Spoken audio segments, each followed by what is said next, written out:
A todos os irmãos, graça e paz da parte do nosso Senhor Jesus Cristo. Que todos estejam bem, que todos estejam sustentados pelo Senhor cada dia, na fé, na graça, na misericórdia. Que cada um dos irmãos possam olhar para o alto, para Jesus, nesse tempo de dificuldade, de luta, de saber que o choro pode durar uma noite, mas pela manhã vem a alegria.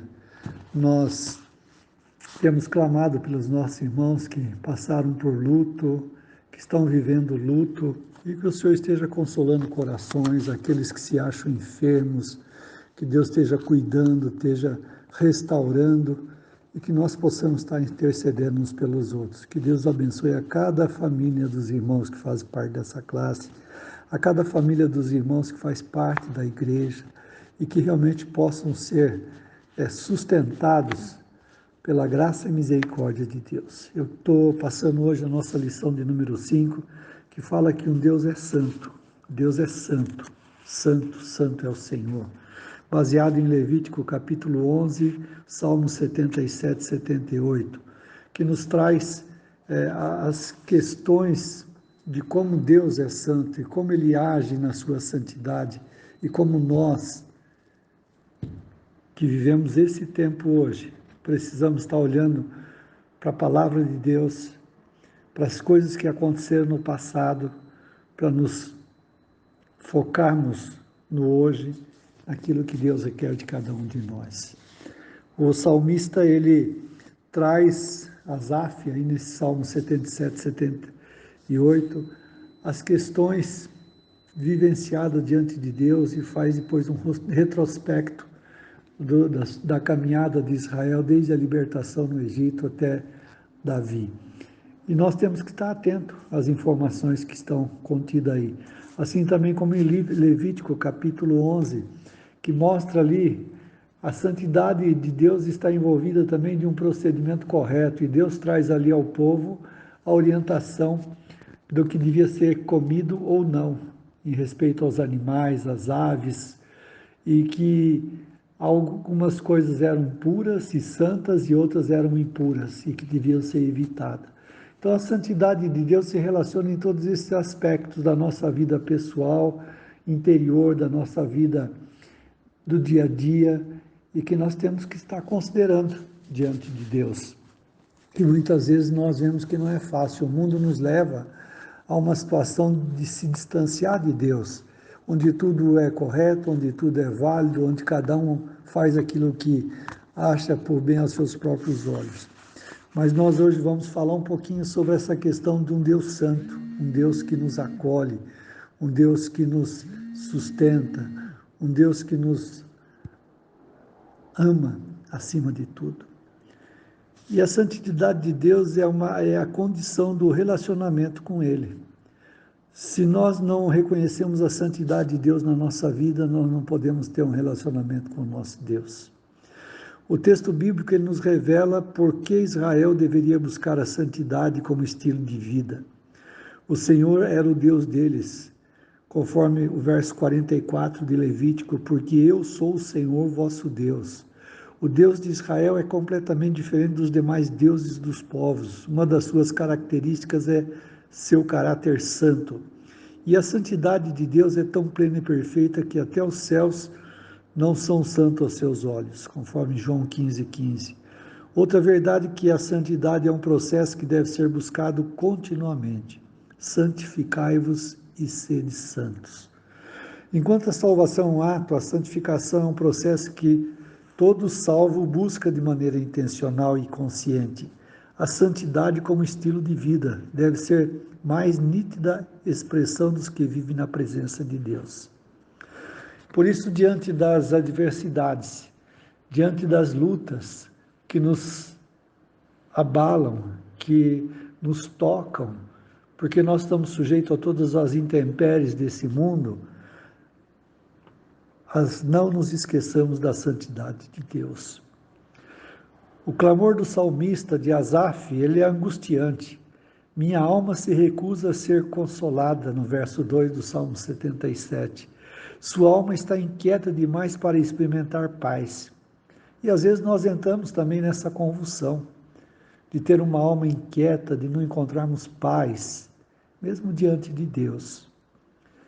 Então, o medo é uma bênção pois nos deixa atento, mas o pânico é maldição, pois nos paralisa e nos coloca na paranoia, que nos submerge numa profunda insanidade. O salmista admite: mantém meus olhos atentos, estou tão perturbado que não consigo falar. O verso 4. E quantas vezes nós nos sentimos assim, sem saber o que dizer nas nossas orações, sem saber o que falar, sem saber como colocar diante de Deus o momento que estamos passando, as aflições, as dificuldades, as lutas, as perdas. Tudo isso nos afeta profundamente. Então nós vemos que a súplica é para não perder o foco e enxergar o seu Deus tão absolutamente no controle de todas as coisas. Em sua poesia, ele recorre a 5 perguntas retóricas para que reflitamos quem é e como e quando age o nosso Deus. A primeira pergunta, ele diz: o Senhor rejeita para sempre e não será mais favorável? Será que Deus vai nos rejeitar para sempre? A segunda: seu amor cessou para sempre? Será que Deus deixou de nos amar? Porque não vemos resposta às nossas orações? Terceira: sua promessa para todas as gerações acabou? Será que Deus se esqueceu de nós? Que não tem mais promessas para seu povo? Deus esqueceu-se de ser compassivo, perdoador? E a quinta, na sua ira, encerrou suas ternas misericórdias? Será que Deus não tem mais misericórdias por nós? Jeremias, lá em Lamentações, diz que as misericórdias do Senhor se renovam a cada manhã e são a causa de não sermos consumidos. E o salmista está nessa paranoia de que, será que as misericórdias de Deus cessaram? E aí ele reflete. E é o que nós precisamos fazer também, refletir. E aí apresenta ainda respostas retóricas que levam à reflexão e grande aprendizado. A primeira resposta, ele diz: então eu digo, este é o motivo da minha agonia, a mão direita do Altíssimo mudou. A segunda resposta, ele diz: recordarei os feitos do Senhor. Sim, eu me lembrarei das tuas maravilhas da antiguidade. Então, quando nós estamos em agonia, em luta, em desespero, precisamos olhar como Deus agiu e como Deus tem agido durante a história do homem, durante a sua história como nação de Israel, como história do seu povo, para que realmente possamos entender o momento que nós estamos passando. A terceira resposta que o salmista dá, ele diz: também meditarei em todas as tuas obras. Ele passou a ver Deus naquilo que Deus faz, naquilo que Deus fez, naquilo que Deus continua fazendo. A quarta resposta, ele diz: ponderarei teus feitos poderosos. Quem é esse Deus? Como ele age? E quando o salmista começa a ver a atuação de Deus através da história, através da criação, através de todo aquilo que tem acontecido na vida humana, ele começa a mudar o seu pensamento. E aí na quinta resposta ele diz: ó Deus, teus atos santos, teus atos são santos. Que Deus é tão grande como o nosso Deus. Verso 13 do Salmo 77. Ó Deus, teus atos são santos. Que Deus é tão grande como o nosso Deus. Então nós vemos que todas essas respostas estão além de um simples sim ou não. Significam que nem nossa inquietação e convulsão emocional oriunda das aflições da vida norteia as ações e caráter de Deus Santo. Sua santidade não lhe permite falhas, esquecimento, infidelidade ou sadismo. Cantemos com convicção como salmista em dias difíceis. Ó Deus, teus atos são santos. Então, Deus, ele não age de uma forma impulsiva, Deus é santo. E quando nós olhamos a trajetória da história humana, nós vemos a santidade de Deus em todas as suas ações. E nós vemos que essa santidade, ela realça a bondade de Deus por pecadores. Salmo 77, 14 a 20 nos traz a atenção a essa situação. A grandeza e a santidade de Deus nos enche de temor e reverência. O salmista canta que o Deus Supremo e Santo faz maravilhas e intervém bondosamente na vida e na história dos homens pecadores. Os versos 14 e 15.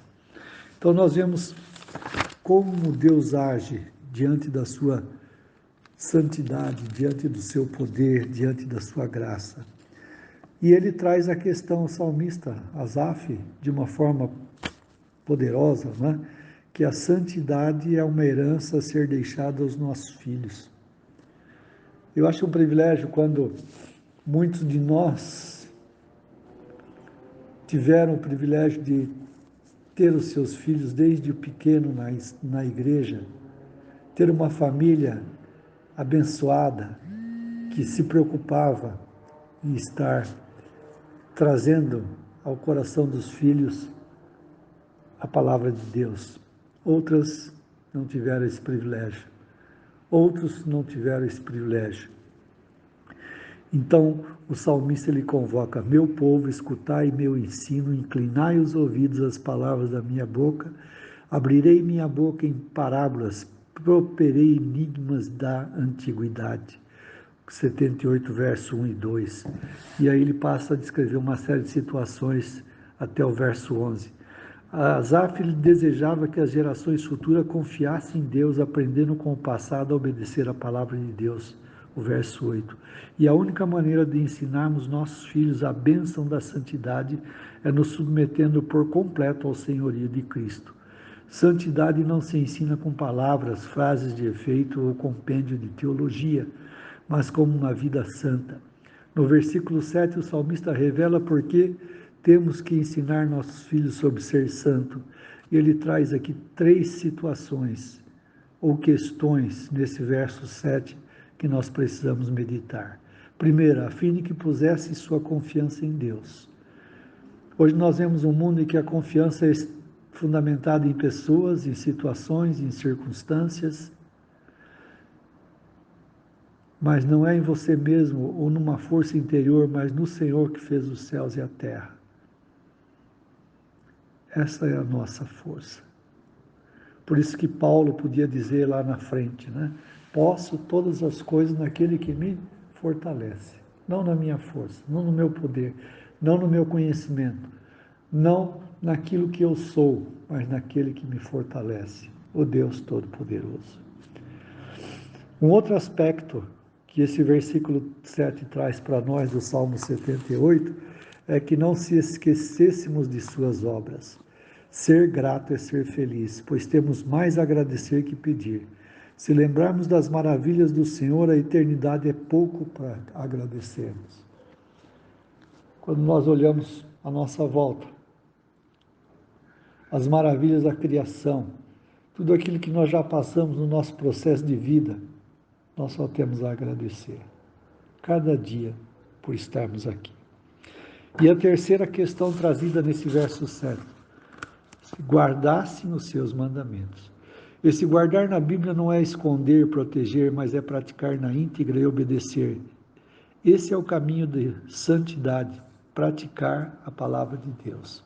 Então veja, 3 circunstâncias, 3 situações que nos ajudam a olhar para frente, a não permitir que situações venham nos desanimar, ou nos travar, ou nos fazer diminuir o passo.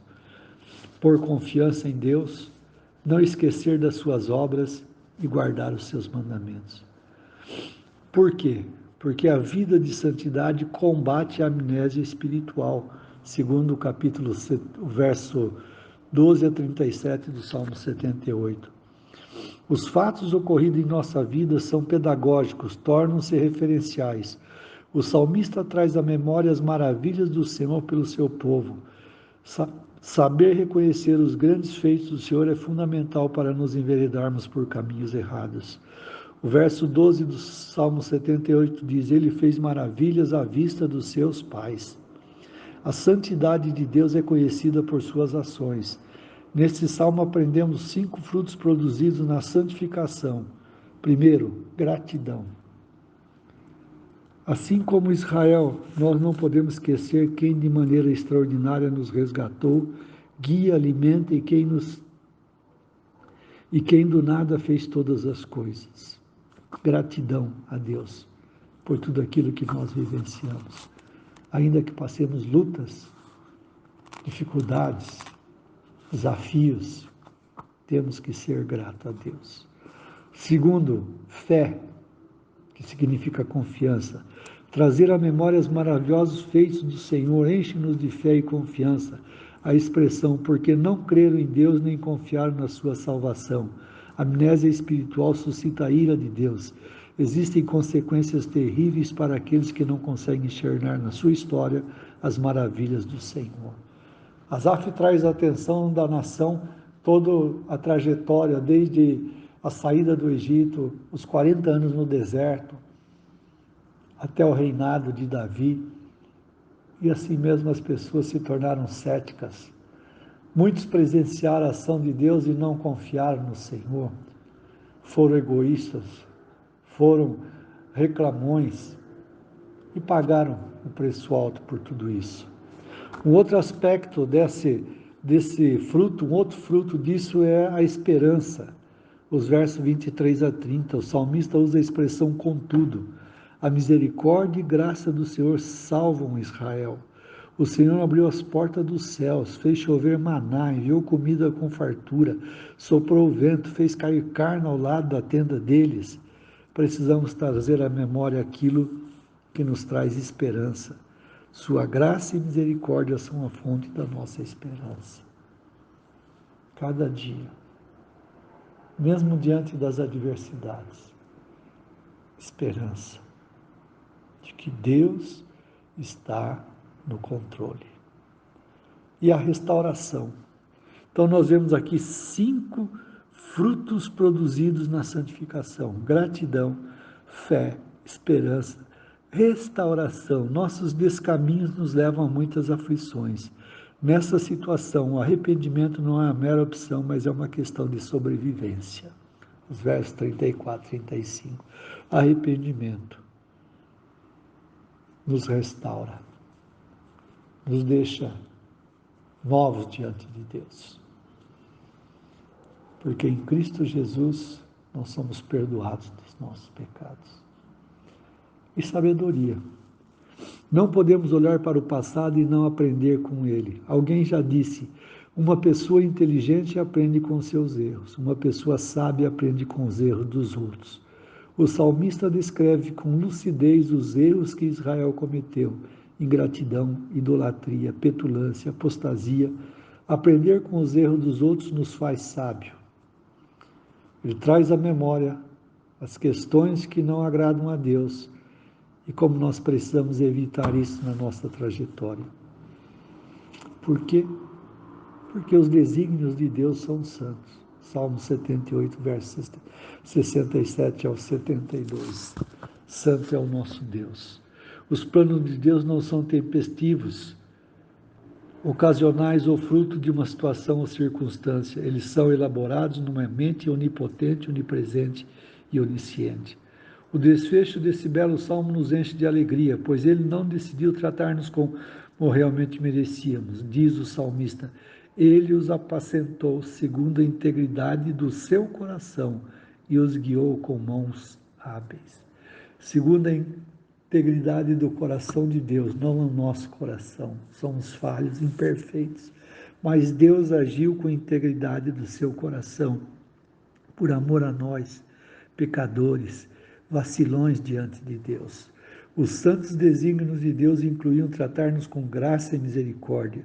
Os desígnios de Deus são santos por pertencerem a um Deus santo, porque eles são inescrutáveis, que ninguém pode frustrá-lo, porque são infinitamente maiores e melhores que os dos homens, porque tudo é dele, por ele e para a glória dele, eternamente. Amém. Esse é o Deus que nós servimos. Esse é o Deus que nós devemos caminhar cada dia de mãos dadas. Esse é o Deus Santo que nós precisamos buscar a santificação, porque a sua palavra diz que sem ela ninguém verá o Senhor. E podemos aprender, através da história do povo de Deus, através da palavra de Deus, como age o nosso Deus, como as suas misericórdias elas são infinitas e como nos acolhe, como, embora falhos, imperfeitos, pecadores, mas Ele nos ama com um amor forte, porque é um Deus santo. Santo, santo é o nosso Deus.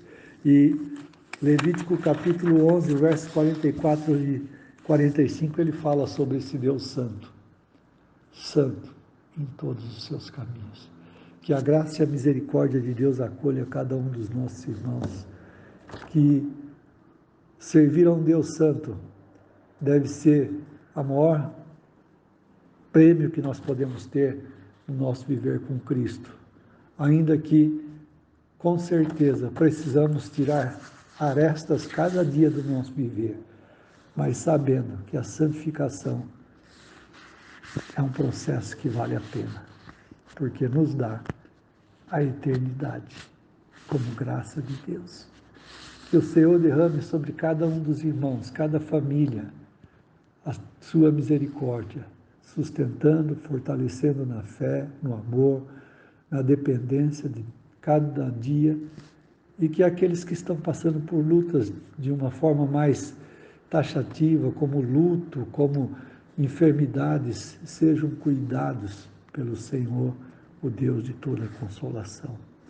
Por isso, em nome do Senhor Jesus, nesse momento, eu rogo a Ele que cuide de cada um de nós e que possamos ser fortalecidos na fé, no amor e na comunhão, segundo a sua graça misericordiosa. É o que eu oro, em nome de Jesus. Amém.